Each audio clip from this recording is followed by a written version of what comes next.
আরজিকরের ঘটনাকে সামনে রেখে জঙ্গিপাড়া থানার পক্ষ থেকে এলাকায় ঘুরে ঘুরে মহিলাদের সুরক্ষা সুনিশ্চিত করলেন। গত 9ই আগস্ট আরজিকর মেডিকেল কলেজ হাসপাতালে ঘটে যাওয়া নৃশংস ঘটনাকে সামনে রেখে এবার পুলিশের বড়সড় পদক্ষেপ।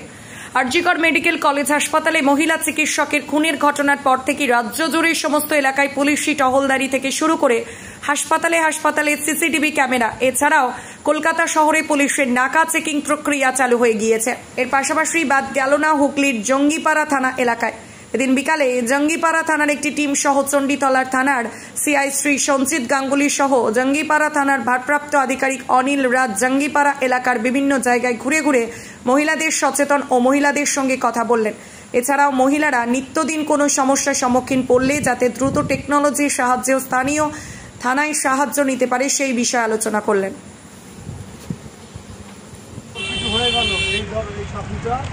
খবর দেবে, তোমরা শুনতে তো পারবে না, তাহলে কী করতে হবে? তোরা যখনই লক করবি এমার্জেন্সি কল একটা এখানে আসছে, দেখবি এমার্জেন্সি, ওখানে এসে দুটো নাম্বার করে রাখবি, গাড়ির নাম্বার রেখে দিবি। তাহলে কি তোর এই ফোনটা না শুনতে পারলেও যখন ওই এমার্জেন্সি নাম্বার এসে দোকানে শুনতে ওই নাম্বারগুলো বেরিয়ে আসবে, সেই নাম্বারে করা যাবে।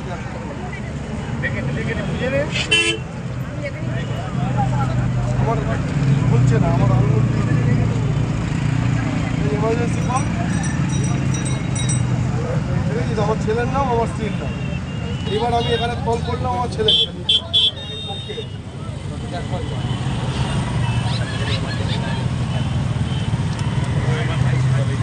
হ্যাঁ এখানে অ্যাড করে রাখতে হবে। আমার ছেলে ধরলো, সবাই টেস্ট কল করছি এখানে, ঠিক আছে নাকি? মানে ফোন লক আছে, এই ফোনটা আমি যতক্ষণ না আমি এটা হাত দেবো ফিঙ্গারপ্রিন্ট খুলছে না।